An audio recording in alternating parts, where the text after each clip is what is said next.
Ronaldinho, Cruyff o Zidane, la magia y la sonrisa, el revolucionario holandés, el fútbol total o bien el giro de 360 grados, la volea, el dominio total de la pelota. Estamos hablando de tres jugadores que siempre aparecen o deberían de aparecer dentro de las listas de los 10 mejores de todos los tiempos. Y aquí desmenuzaremos sus carreras, sus mejores y peores momentos, sus mejores y peores actuaciones, goles, habilidades, de todo para encontrar al ganador de esta sección dentro de las crónicas. Uno contra uno contra uno. Ronaldinho, Cruyff o Zidane. Tres ganadores del Balón de Oro, dos de ellos campeones del mundo, y el que no lo consiguió llegó hasta la final, aquella icónica naranja mecánica del 74. Eso sí, en cuanto a balones de oro, uno para Diño, uno para Zizou, 3 para Johan. No nos vamos a centrar solamente en títulos individuales, colectivos o números, estadísticas. Vamos a englobarlo todo. Vamos a entender el contexto de las diferentes épocas. Hablaremos de sus primes, de su estilo de juego. Claro que también de lo influyentes que fueron para su era o lo que vino posteriormente. Son 10 puntos a considerar en cada jugador y al final del video, el ganador. Número 1, sus inicios. Para el primero nos retrocedemos muchos años. Vamos para atrás de la era Messi-Cristiano, pasando por Ronaldinho, Kaká o Zidane, también por Maradona, Platini o Van Basten, 60 años, hasta los 60. Para empezar con el flaco, Johan Cruyff. Creció en Ámsterdam y desde los 10 años estuvo en las fuerzas básicas del Ajax. Ahí fue escalando posiciones hasta que en el 64, a sus 17, lo debutaban con el primer equipo y desde su primer partido, en su debut, marcaba. Apenas le dieron 10 partidos en su primera campaña y con eso le bastó para hacer 4 goles y repartir 2 asistencias. El tema es que este Ajax era uno muy diferente al que hoy conocemos. Muy rara vez jugaban Champions. El fútbol holandés era dominado por el PSV o el Feyenoord y en esta ocasión la peor temporada en la historia del Ajax. Terminaron en el lugar 13 de la tabla, muy cerca del descenso. Necesitaban un ídolo, una figura, un referente y a pesar de solamente tener 18 años, se echó el equipo al hombro, los regresó a la cima en la Eredivisie. Ganaron el título después de 6 años de oscuridad, clasificándose a la Champions League y aquí su posición era mucho más adelantada de la que hoy sabemos que desempeñaba. Era delantero centro y en esa temporada terminó marcando más goles que partidos jugados. 25 tantos en solo 23 duelos. Sí, era un fútbol muy diferente, pero ya desde aquí algo se veía en el flaquito tulipán de oro. Eso sí, aunque recibía sus primeras convocatorias con la selección holandesa, difícilmente ahí podría destacar. Holanda no asistía a un mundial desde 1938, es decir, toda su vida. A Johan nunca le había tocado ver a su selección jugar una Copa del Mundo y en este 1966 no fue la excepción. No se clasificaron y destacaban otras selecciones como la inglesa con Bobby Charlton, la alemana con quien posteriormente sería su gran rival, Franz Beckenbauer, la portuguesa con Eusebio, obvio que estaba Brasil con Pelé, la Unión Soviética con Lev Yashin. Cruyff era una estrella emergente global, pero en esta fiesta grande su país, su liga, su fútbol no figuraban. Ronaldinho, el talento aquí descubierto desde muy niño, todo esto porque su hermano Roberto jugaba en el Gremio. Él invitó a Ronaldo, o a Ronnie, como se le conocía, a hacer pruebas y se quedó en el equipo de su ciudad, de Porto Alegre. Se sabía que este era un talento generacional. Lo llevaron al Mundial Sub-17 y terminaron saliendo campeones. Desde sus 17 triunfaba con la verde amarela. Lo debutaban en el Gremio al año siguiente. En el 98 gambeteaba, recortaba. Habilidoso, rápido, solo había un problema. No le podrían decir por su nombre, Ronaldo, porque Ronaldo ya había otro y ese brillaba en el Mundial del 98. Entonces le agregaron el sufijo de iño, significándose hito, así como en diminutivo. Entonces pasó de ser Ronaldo a Ronaldito, Ronaldo a Ronaldinho. Con el Gremio disputó sus primeras competencias internacionales, la Copa Libertadores. Ahí le marcó gol a las Chivas de México. Hizo más de 20 tantos en el 99 y esto llevó a Luxemburgo, el entrenador de la Canariña, a convocarlo para la Copa América de ese verano. En esa Brasil ya estaba Dida, Cafú, Roberto Carlos. Se empezaba a sumar uno de los mejores cuadros del mundo. El tema era que en el ataque había mucha competencia. Ronaldo o Rivaldo. Y fue por esto que pocos minutos recibió. Eso sí, lo poco que jugó, anotó y un golazo. Terminaron saliendo campeones a pesar de no haber disputado ni un solo minuto en la final. Pero desde ahí, desde sus 19 años, empezaba el romance de Ronaldinho con los títulos. Zinedine Zidane. Aquí un caso distinto al de los otros dos. A él no le encontraron el talento o el brillo desde muy chico. Esto por un tema geográfico. Él nació en Francia, en un barrio a las afueras de Marsella, en un refugio de muchos argelinos que habían huido de su país por la guerra. Uno de ellos era la familia Zidane. Difícilmente se podría sumar a las fuerzas básicas del Olympique de Marsella. Empezaba a jugar más bien en equipos de barrio mientras veía a su ídolo, Enzo Francescoli, brillar con el Marseille o a Maradona en el Mundial del 86. Y fue hasta sus 15 años de edad que un equipo profesional se fijó en Zizou, el Can. El problema es que estaba a más de 200 kilómetros de su casa, pero la directiva lo quería. Él aceptó, se fue a jugar a las fuerzas básicas del Can. Vivía en un dormitorio con otros 20 compañeros hasta que el director deportivo del equipo vio tanto talento en él que le ofreció hospedarlo en su casa, llevarlo con toda su familia para que él se sintiera más cómodo, como si estuviera en casa. Y Zidane en un futuro terminó diciendo que esto le cambió la vida para siempre. Lo debutaron a los 17 años y se hizo de la titularidad de inmediato, aunque su equipo era muy chico en Francia. Estaban en la Ligue 1, pero peleaban el no descender. Él tuvo una evolución lenta, no fue de golpe como la de Diño o de Cruyff, pero igual de buena si entiendes el contexto de dónde jugaba y hasta cuándo llegó a un equipo top.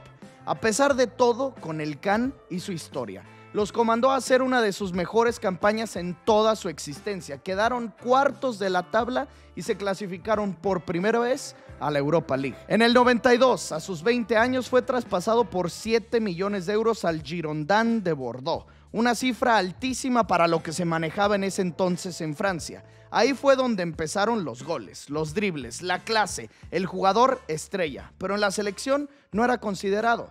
Tenían a Eric Cantona, a Jean-Pierre Papin, pero fracasaban gravemente. No se clasificaron al Mundial del 90 ni tampoco al del 94. Se necesitaba un cambio generacional y fue ahí en donde los ojos de la selección llegaron a Burdeos. Convocaban a Zinedine Zidane, así como también a Laurent Blanc, a Didier Deschamps, a Lilian Thuram.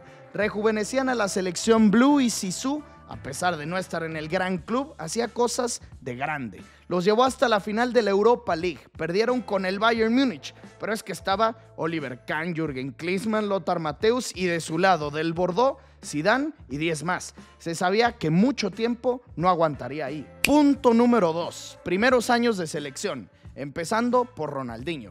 Les hablaba de esa Copa América que consiguió ganar, aunque no jugaba.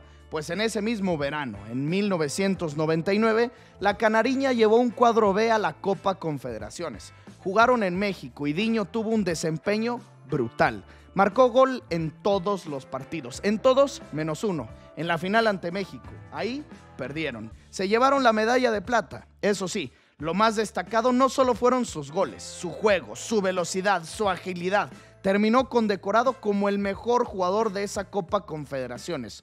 Todo esto apenas a sus 19 años. Estamos en una época de gloria para el Scratch de Oro. Tenían 30 o 40 jugadores que fácilmente podrían convocar en cualquier otra selección y preferían llevar cuadros B o C a ciertas competencias, como fue el caso del 2001. En esa Copa América no llevaron a ningún jugador top. Luis Felipe Scolari, el entrenador, se prefirió guardar todo para el Mundial de Corea-Japón en el 2002. Ahí obviamente lo convocaban, solo 22 añitos y acababa de llegar a Europa para jugar con el Paris Saint-Germain. Brasil, la amplia favorita para ganar esa copa con ese ataque de miedo, con la triple R, Ronaldo, Rivaldo y Ronaldinho. Y como era de esperarse, Brasil tuvo una actuación pocas veces antes vista. Ganaron todos los partidos, lógicamente la copa también. Diño no lo jugó todo, lo expulsaron para las semifinales. No fue figura, ese rol se lo llevó de calle el fenómeno. Ronnie alternó posiciones, a veces como falso 9.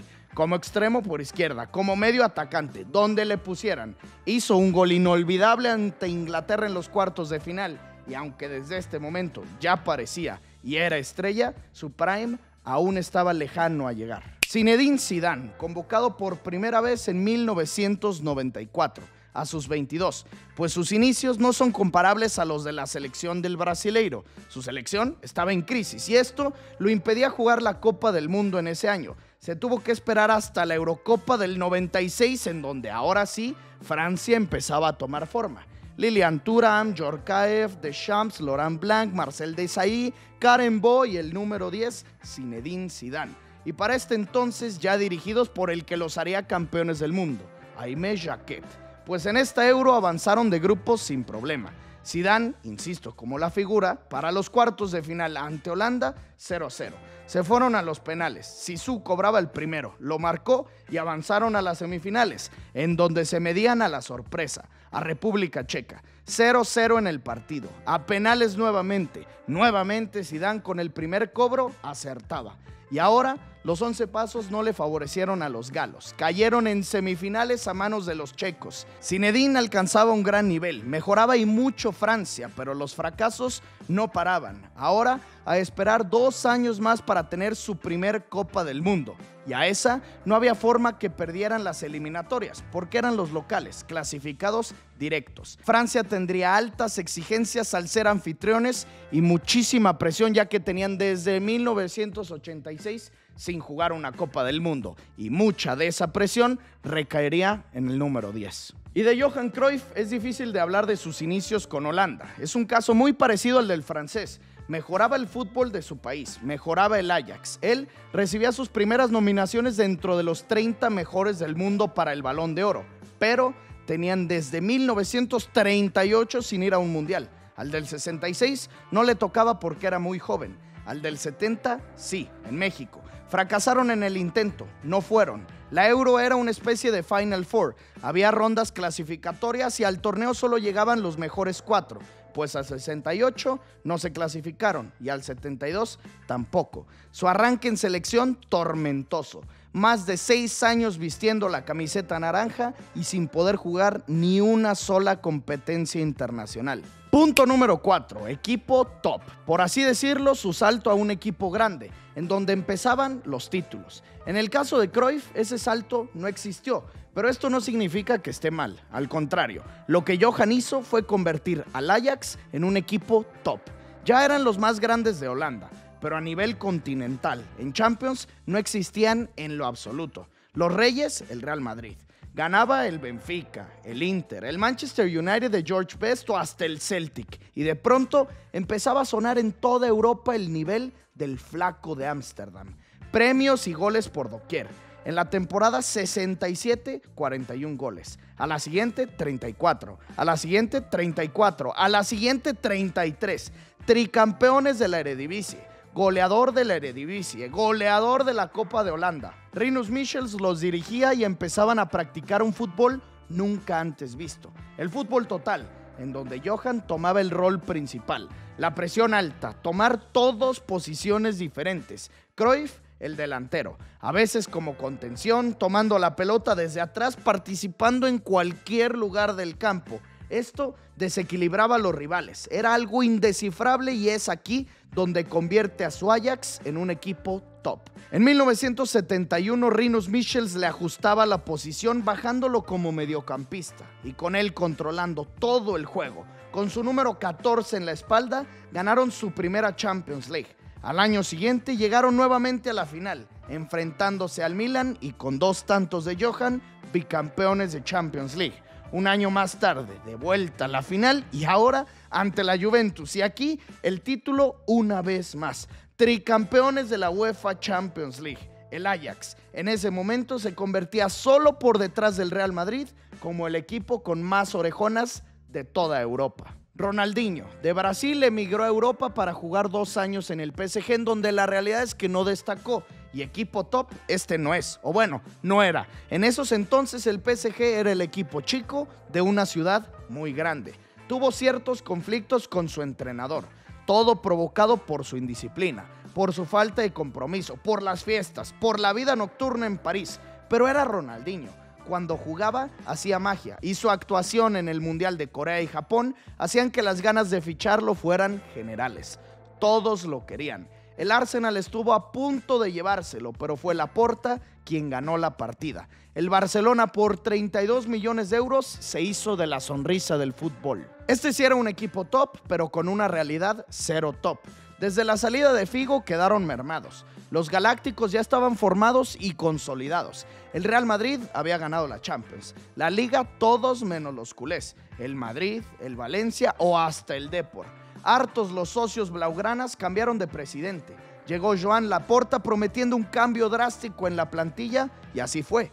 Llegó Ronaldinho para sacarlos de la crisis y aunque en su primer campaña no ganaron absolutamente nada, lo del brasileiro comenzaba a ser espectacular. Goles y golazos, golazazazos, asistencias inexplicables. Pudieron finalmente vencer al Madrid en el Bernabéu después de más de 7 años de no hacerlo. Xavi, Puyol o Víctor Valdés empezaban a destacar en esta nueva generación de jóvenes españoles que Ronaldinho ayudaría dando el empujón final para devolver al Barcelona a donde realmente merecía. Y el último de los saltos a un equipo grande, el de ZZ, Zinedine Zidane. Después de llevar al Bordeaux a la final de la Europa League y de convertirse en la estrella de la selección francesa, el futuro de Zizou pintaba fuera de Burdeos. Y en esos momentos, el fútbol estelar, la mejor liga del mundo, sin duda, la Serie A. Se marchaba al norte del país para jugar con la Juventus, los campeones de la Champions League. Se podría decir que llegaba al mejor equipo del mundo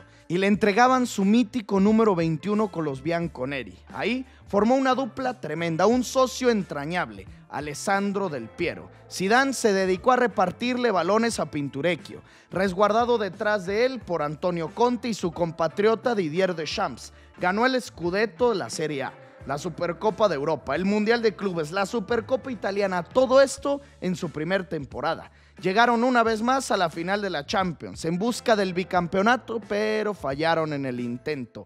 Perdieron la final ante el Borussia Dortmund. Al año siguiente mejoraba su nivel aún más y es que se preparaba para su Copa del Mundo. Para el 98, sus números se incrementaban, 11 goles y 15 asistencias repartidas. Llegaron nuevamente a la final de Champions, ahora ante el Real Madrid de Jupp Heynckes y para su mala fortuna perdieron nuevamente. 2 temporadas, 2 finales de Champions, 2 finales perdidas. Así, el arranque de Zidane en un equipo top.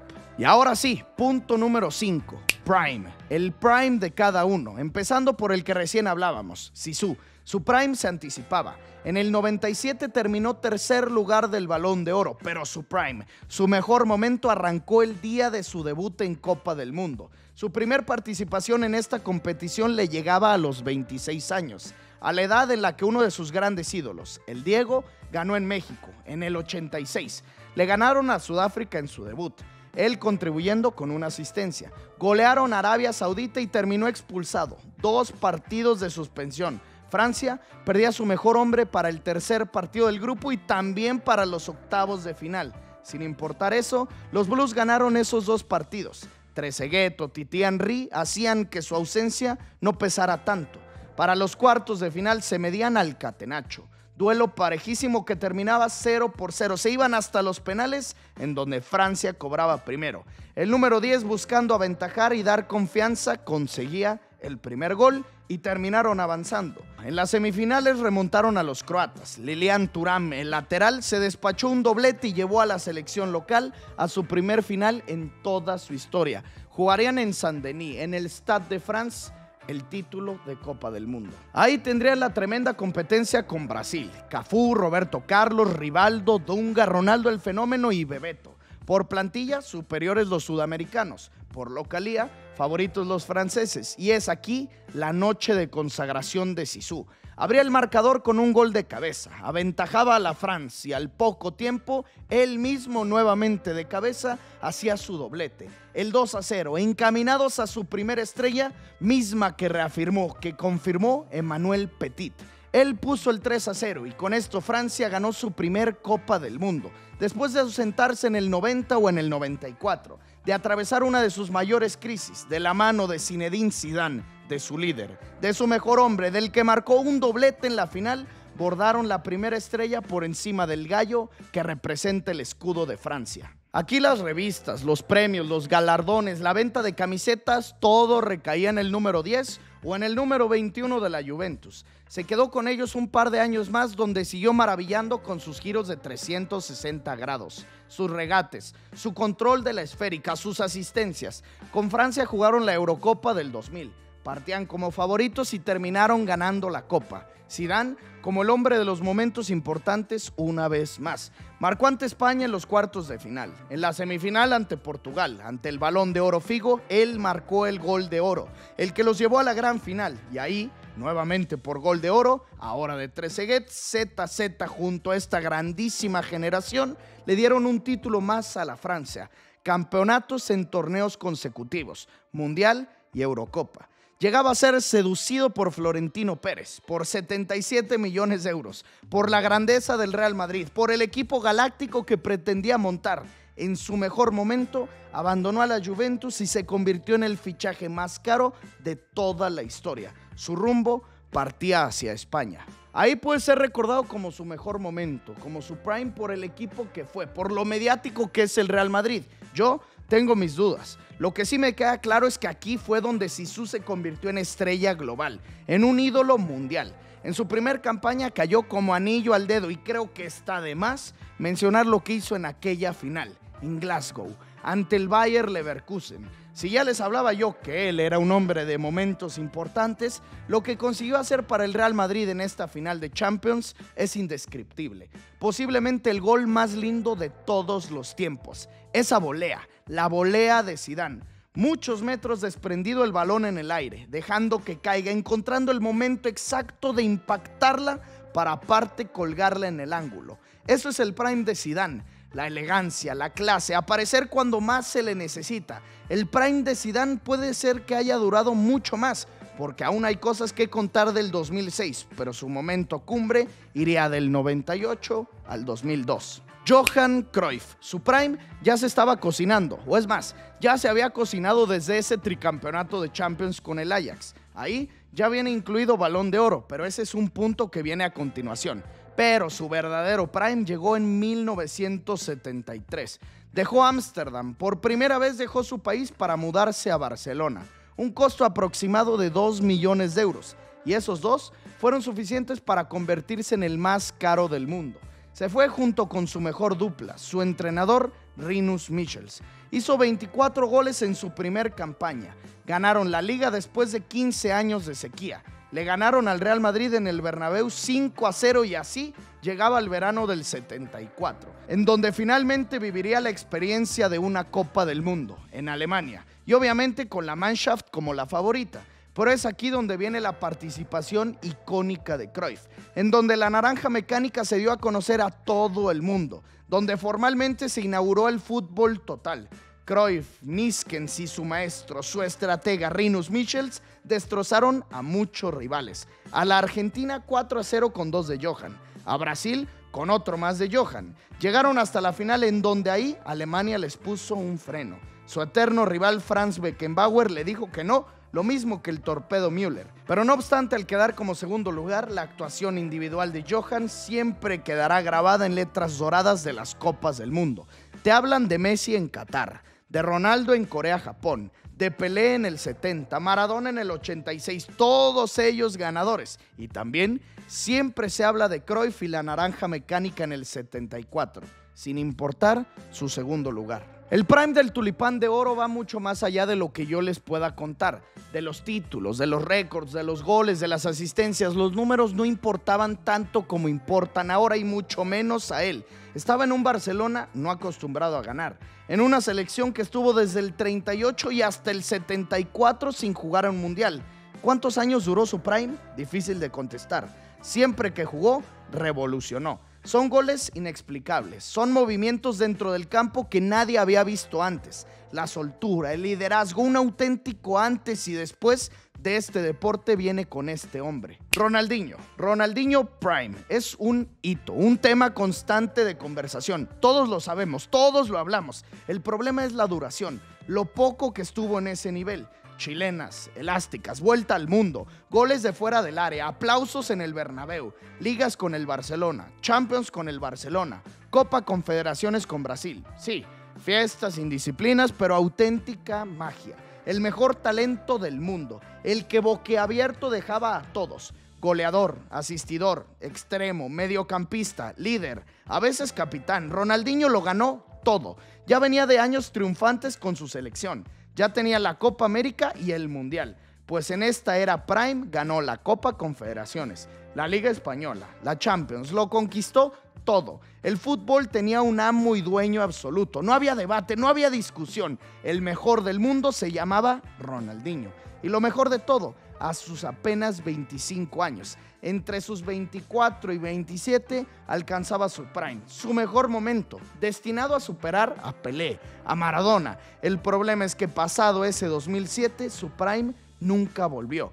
Fue corto pero impactante, fue mágico, fue alegre, fue como es él, cambiante, de altas y de bajas, aunque este periodo del 2004-2007 es casi insuperable. Cruzamos la mitad de los puntos y ahora sí ya vienen los rápidos, en donde empiezan las comparaciones, en donde empezamos a ver el ganador. Ya dimos mucho contexto de sus actuaciones, de sus mejores momentos y llegamos al punto número 6, Balón de Oro. Los tres lo tienen: Zidane 1998, Ronaldinho 2005, Cruyff 71, 73, 74. Así de arranque el claro ganador es Johan, pero tenemos que entender obviamente el contexto del cuándo lo ganaron y quiénes fueron sus competidores. El de Ronaldinho sin duda es el más dominante, el más aplastante, por así decirlo, el que con mayor facilidad se lo llevó, aunque ese no necesariamente fue su mejor año. Ese es el 2006 en cuanto a goles y títulos, en donde ganó la Champions y la Liga. El problema fue que en el 2006 se atravesó Alemania, el Mundial, y ahí Dinho y Brasil decepcionaron. Es por esto que en el 2006 no terminó con su segundo galardón, quedó cuarto, por detrás de otros tres que con su selección sí trascendieron en el Mundial: Cannavaro, Buffon y Henry. Y en el 2004 quedó tercer lugar, muy pegado a Deco y a la polémica entrega de Shevchenko, y es aquí donde empieza la subjetividad. Por nivel, Ronaldinho sin duda tendría 3, 2004, 2005 y 2006, pero el Balón de Oro no es el nivel o ser el mejor del mundo con los pies. Muchas veces importan más los títulos y es por esto que Dinho solo tiene uno. Zidane en el 98 lo ganó siendo campeón de Serie A, subcampeón de la Champions con la Juve y nada más y nada menos que campeón del mundo con Francia, anotando ese icónico doblete en la final con Brasil. Diferencia abismal ante sus competidores Davor Zucker y Ronaldo Nazario. En el 2000, aún jugando para la Vecchia Signora, se quedó a escasos 17 puntos de Luis Figo. En el 97, tercer lugar perdiendo ante el Fenómeno. Dominante Balón de Oro, muy cercano en otras dos ocasiones. Eso sí, desde que llegó al Real Madrid, lo más cerca que estuvo fue un cuarto lugar. También un quinto en el 2006. Mucha más constancia que la del brasileiro, mucho más longevo su prime, nominado desde sus 25 y hasta sus 34 dentro del top 10, y un Balón de Oro que jamás dejará discusión alguna, el de 1998. Todo muy bien con el francés y el brasileiro, pero la realidad es que aquí Johan se los lleva de calle. Y sé que la competencia en la era de Zidane y Ronaldinho era férrea, más dura, en un fútbol más avanzado, más competitivo, en donde los mundiales sí eran de 32 selecciones, en donde la Champions ya tenía mucha más forma. Digamos que en la era de Cruyff el fútbol era un poco más precario, pero esto no quiere decir que competencia no existía. Claro que sí, y ante dos grandes leyendas, Beckenbauer y Gerd Müller. Aquí, el único punto que podría quitarle algo de mérito a Cruyff es el hecho de que él no fue tan ganador con el Barcelona. Sus títulos llegaron con el Ajax, pero mientras jugaba con el Barça, solo se llevó un Balón de Oro. En el 71, el primero cuando gana su primera orejona. En el 73, el segundo cuando gana su tricampeonato de Champions. Y el tercero, en el 74, después de aquella actuación de la Copa del Mundo. Aparte de eso, Cruyff, tercer lugar en el 75. Cuarto lugar en el 69 y 72. Quinto en el 77. Es verdad que su trayectoria no fue tan larga como se esperaba. Se retiró a sus 31 años. Después volvió, pero ya nunca más para jugar con su selección o en equipos top. Más bien en Estados Unidos o de vuelta en Holanda. Solo jugó una Copa del Mundo, pero el poco tiempo que jugó dominó el mundo por completo. Dentro de este rubro de balones de oro, la decisión entre los tres es innecesaria. Este punto se lo lleva Cruyff. Punto 7. Logros. Aquí, al flaco de Ámsterdam lo descartamos de la carrera. Sí, es el más ganador de las Champions, tiene 3, pero insisto, en una época muy diferente y mundial no tiene, así que vamos a competir entre Diño y Zizou. Ronaldinho es siempre mencionado por el hombre que lo ganó todo. Mundial, Copa América, Liga, Champions, Libertadores, Balón de Oro, todo.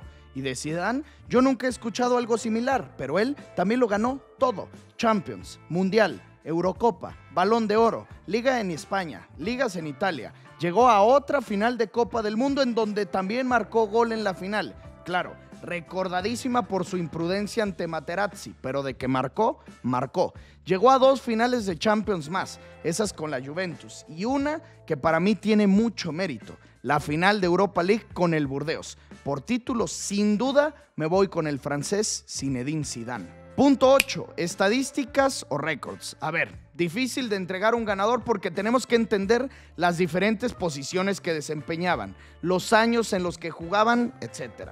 Pero si nos ponemos estrictos y solo apelando a los números, fueron 156 goles de Zidane en su carrera, 299 de Ronaldinho, 433 de Johan Cruyff. El ganador, claro está, pero aquí yo también mezclaría con el tema de distinciones individuales o participaciones en momentos importantes, en donde claramente todos encuentran muchísimos premios. Balón de Oro de Copa del Mundo para el francés y el holandés. Mejor jugador de la Serie A, Zizou. Mejor jugador de la Ligue 1. Mejor jugador de la Eurocopa. Muchas veces goleador de la Eredivisie, Cruyff, también de la Champions, nombrado como el 5º mejor jugador del siglo por la FIFA, solo por detrás de Pelé, Maradona, Di Stéfano y Beckenbauer. Aquí, la verdad, yo no me atrevo a dar un ganador en este rubro, en los números y las estadísticas. Me parece sumamente subjetivo, pero si combinas todos estos números, estadísticas, con récords, con distinciones individuales, tú en los comentarios a lo mejor puedes tener una decisión entre estos 3. Y nos vamos al número 9. Juego, forma de juego, estilo. Y otra vez, muy subjetivo y depende del gusto de cada quien. La elegancia de Zidane, la agilidad de Cruyff, la magia de Ronaldinho, la elástica, las gambetas, el juego bonito, el futsal trasladado a una cancha de fútbol. Distintos cada uno, sin duda. Cruyff para sus épocas era algo que no se había visto. El llevar la pelota de una mitad de la cancha a otra. Goles acrobáticos, saltos impecables, estirándose como un cisne y más allá de lo que Cruyff hacía con la pelota pegada a los pies, es lo que él influía en los otros 9 del campo, en sus compañeros, en el acomodo, en el desmarque. Podríamos decir que era un quarterback de la NFL dentro de un terreno de juego, y esto apenas en el inicio de los años 70. Ronaldinho para ver highlights es el mejor, es el que no te cansa, es el que te maravilla, es el que mejor sabe tratar la pelota, parece que juega descalzo, la facilidad con la que se quita a los rivales, esos amagues ante el Chelsea, goles de tiro libre, con derecha, con izquierda, de chilena, pases sin voltear a ver, es el que desde niño al meterte a YouTube a ver videos de highlights de fútbol, siempre de los siempre aparece. Pero yo me quedo con el tercero, con Zidane, con el que menos físico tiene para parecer habilidoso, pero ver resúmenes de sus partidos me parece hipnotizante. Su clase, su elegancia, sus recepciones extendiéndose en el aire, esa forma en la que humilló a Brasil, al juego bonito en el Mundial de 2006 o bien a Portugal en las semifinales de la Eurocopa del 2000.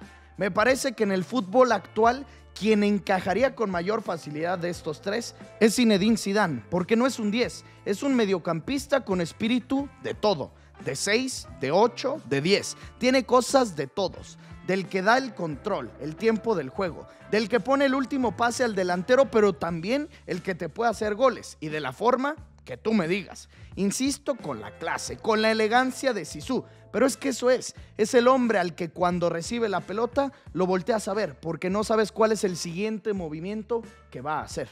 Por último, antes de llegar a la conclusión y al ganador, la influencia. Claramente esta es de Johan Cruyff. El fútbol ha cambiado gracias a él, desde los 70s como jugador y también pasando por los 90s como entrenador, con ese tiki-taka que hoy practica Guardiola, con esa influencia que claramente no nace de Cruyff, que viene de su entrenador Rinus Michels, pero que él llevó a cabo y convirtió, transformó dentro del campo en el fútbol total.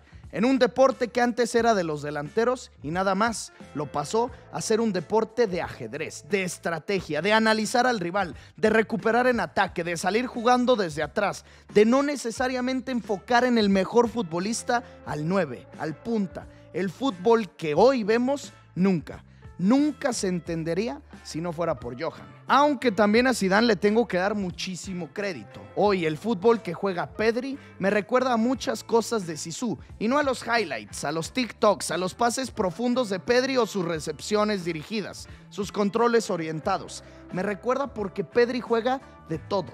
Tiene una influencia en el equipo hacia los otros mediocampistas, a los extremos y a los delanteros. Otro caso sería KDB, De Bruyne. Un hombre que no tiene la misma clase ni las mismas gambetas, regates o cualidades de Zidane, pero sí su control, su visión, su disparo de lejana distancia. Y por supuesto que también el heredero a su trono, Jude Bellingham. Todo esto sin clavarme necesariamente en el entrenador que a la postre Zidane se convirtió. Ahora sí llegamos a la etapa de la conclusión, de entregar a un ganador sin demeritar lo que los otros dos hagan. Tenemos que entender que son tres hombres que entran dentro de un top 10 histórico o bien top 15. Estamos hablando de ganadores del Balón de Oro, todos. Todos tocaron la cima. Todos tuvieron sus eras en las que eran el favorito de todos. Y esto se vuelve extremadamente subjetivo y creo que esto es parte del fútbol. Si solo fueran estadísticas, números o hubiera algún ranking oficial que determinara quién es mejor que quién, se perdería la magia del debate y por supuesto que este tipo de enfrentamientos uno contra uno. Yo creo que si tenemos que elegir a uno, tiene que ser el más completo de todos, el que dentro de estos 10 rubros destaque siempre en todo, el que haya dominado durante un periodo más largo de tiempo su era, el que más haya ganado o el que mejor haya jugado. Y me parece que ese es Johan Cruyff. El mejor sin duda pudo ser Ronaldinho. Tenía todo para hacerlo, pero defraudó, decepcionó. Y aunque su prime me parezca el mejor, con Dinho me quedo con el bronce. El tercer lugar para el brasileiro y el segundo puesto para Zizou, para Zinedine Zidane. Ahora, si tuviera yo que dar mi gusto personal, siempre dame al francés. Entiendo y sé lo que es el flaco. Es por esto que hoy doy como 1 a Johan Cruyff, pero me encantaría leerte en los comentarios sobre quién es el mejor para ti y por qué. Y lo más importante, ¿qué uno contra uno te gustaría ver en un futuro en mi canal? Suscríbete, eso me ayuda de muchísimo y nos vemos muy pronto en una siguiente crónica. Bye bye.